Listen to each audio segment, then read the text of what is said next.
Sensacional. E assim, falando aí de técnicos, até para linkar um pouquinho com o tempo atual, mas eu queria muito ouvir de você uma coisa, porque acho que dá para considerar você uma cria de base também, porque você chega muito jovem, né? Então, primeiro contato profissional foi no São Paulo, né? Exato. Então, era juniores ainda. Então, em 85, vai fazer, 40 anos esse ano, né? Primeiro contrato em 86, né? Então, e você você trabalha, eu acho que com os dois maiores. Tudo bem, o Muricy também, mas acho que dois dos maiores técnicos da história de São Paulo. Trabalhou com o Muricy no jogo do Legends, pô. Não, também, verdade, teve o Muricy também. Mas o Cilinho, que é um cara que, assim, as mídias sociais não pegaram, né? E era um cara tão gigante quanto o Muricy, quanto o Tele e tudo. E ele tem uma importância gigante justamente com um ponto que hoje em dia o torcedor cobra muito, que é a promoção de jogadores da base, né? E como você é um prata da casa, embora você tenha vindo do Rio Preto, mas como você fala, o primeiro contrato é aqui, no São Paulo, tem as diferenças, claro, são outros tempos, o mundo era totalmente diferente. Mas eu queria que você falasse um pouco do Cilinho, porque ele é pouco lembrado, talvez, hoje pela mídia tradicional ou pela molecada que não vivenciou isso, mas ele era tão gigante quanto, né? Tão gigante quanto, porque foi um treinador que ele conseguiu me descobrir e conseguiu me achar lá em Rio Preto, jogando lá na região de Rio Preto, Dracena, Andradina, Assis, Jales, Fernandópolis, Santa Fé do Sul. Ela é região quente e difícil de se jogar. E eu era juniores, era titular do profissional, disputei uma segunda divisão, um campeonato muito duro. E logicamente que eu acabei chamando a atenção. Logicamente o Cilinho, como tinha esse olhar, ele olhava além das fronteiras, e ele conseguia ver potencial em jogadores que dificilmente hoje em dia os clubes vão achar alguma coisa. E ele achou um jogador que eu joguei no São Paulo durante 8 anos, segui uma carreira fantástica, brilhante, ganhei praticamente tudo dentro do São Paulo, graças à oportunidade que ele me buscou lá em Rio Preto, me trouxe para São Paulo. Ele, o Juvenal Juvencio, eu agradeço essas pessoas até hoje no meu coração. Os familiares dele sabem disso, eu sempre digo isso, porque foi uma pessoa que me deu a oportunidade de brilhar num grande clube como São Paulo. Sensacional. A gente fazia algumas enquetes no nosso Instagram brincando assim, sabe que esses combates, né? Quem que era melhor, o time do Cilinho ou do Tele? Não, mas o do Tele ganhou o Mundial, mas o do Cilinho jogava um futebol que era velocíssimo. Aqueles o Cilinho era revolucionário acima de tudo, né? Os treinamentos do Cilinho na época, até hoje em dia, as pessoas campo reduzido, ele sempre já estava à frente do tempo dele, na parte de treinamento, e hoje em dia mudou. Logicamente que evoluiu muito a parte física, né?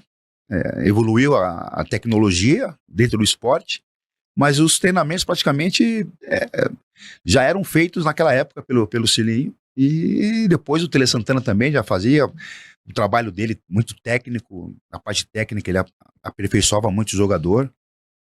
O Cilinho me fez trabalhar minha perna direita, e eu fiz até um gol de perna direita uma vez, São Paulo e Grêmio no Morumbi. O Tele Santana me colocou de volante, a primeira vez que eu joguei de volante no Brasileiro, naquele campeonato de 91.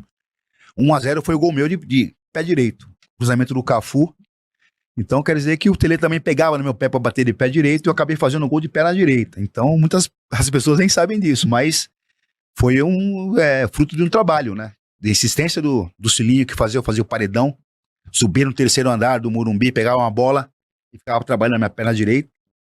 E depois o Tele, que fazia eu virar o jogo de perna direita, tirar a bola de pé direito, e eu acabei fazendo um gol de pé direito. Então são pessoas que acreditaram no meu potencial e eu acabei retribuindo, né, com ajuda ao São Paulo e gols também, que é importante. E essa transição atualmente, no seu ponto de vista, ela é muito calma às vezes, ela é muito assim, lenta de se fazer a transição, porque hoje o São Paulino tem essa queixa, ele queria ver mais do Rian, ele queria ver mais do Mike, enfim, Lucas Ferreira, mas tem uma transição, tem esse processo que é natural para técnicos, né? Então o Zubeldia fala disso, até o próprio Casares fala disso, o Muricy fala disso, mas eu tenho uma leve impressão que há tempos atrás, com, enfim, técnicos como Tele e Cilinho, era mais fácil você ter uma promoção para o time profissional. Acho que teve uma mudança nesse sentido de transição, ou vai também com essa questão de que o futebol hoje é mais físico? Eu acho que depende muito da sustentação que a diretoria dá para o treinador colocar os jogadores na arena para poder jogar. Naquele time de 93, que o São Paulo ganhou a Copa São Paulo, se eu não me engano, com Caio, Jameli, KT, esses jogadores tudo subiram da banda, André Luiz, subiram tudo profissional. Em 93, a maioria desses jogadores já estavam no grupo de São Paulo. Ele não tinha medo de colocar o jogador, não tinha receio, tinha um respaldo da diretoria. Eu acho que para isso acontecer num clube como São Paulo, que tem um centro como o Cotia, deveria ter mais jogadores aí brilhando no time principal. Mas às vezes a cobrança, o treinador às vezes fica inseguro de colocar. Hoje o futebol é mais resultadista do que antigamente. O treinador acaba ficando com receio de pôr o jogador. Uma jovem promessa. O São Paulo tem vários aí que podem já até render frutos financeiros aí pro São Paulo, uma venda para a Europa, pro próprio Oriente Médio, que onde está o dinheiro hoje, né? Então eu acho que isso. Receio às vezes o treinador de ter a cobrança, de não ter resultado. Às vezes a diretoria também, com o custo que tem hoje nos jogadores, os salários são enormes, né?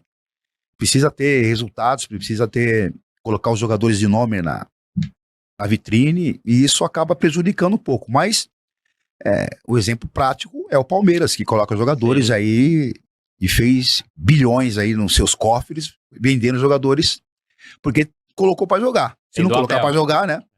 O treinador também colocou para jogar. Se não tiver personalidade e coragem de colocar esses jogadores, você não vai conseguir revelar nunca. E isso, pro São Paulo, eu acho que pelo CT, pela estrutura que tem na base do São Paulo, devia revelar muito mais jogadores. Tem do Abel que tem respaldo, porque hoje tem internet também, né? Então hoje essa cobrança virtual, ela faz muito barulho. Até a gente conversava com pessoas que falavam que achavam que na época talvez o próprio Tele pudesse durar menos em época de Twitter, por exemplo, né? Porque ia começar aquela pressão, aquela puta encheção de saco em cima do cara que às vezes não segura, né, Sérgio? Mas o Tele não ia se preocupar com isso, não, meu. Então, o máximo que ele se preocupava era a mesa redonda que tinha de domingo, que você ia lá, era uma armadilha danada, que você ia lá, o nego te massacrava. Eles criticavam muito também, a imprensa convencional. Criticava.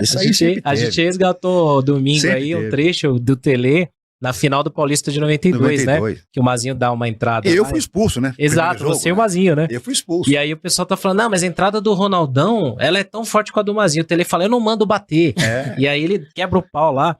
E é um pouco disso que o Gabriel também pergunta, porque assim, o Tele, ele durante, eu lembro isso muito bem, assim, durante vários momentos, mesmo já campeão, ele não tinha tanto respaldo dentro do clube, porque a diretoria, o presidente bancava, né, o Pimenta e tal, mas sempre tinha conselheira lá que ficava, né, perdeu pro Palmeiras, não sei o que, eu lembro de uma fase ruim lá que a gente, já campeão de muita coisa, o São Paulo tem uma sequência ruim, perde pro Palmeiras 4-0 no Morumbi, e o pessoal pede a cabeça do Tele.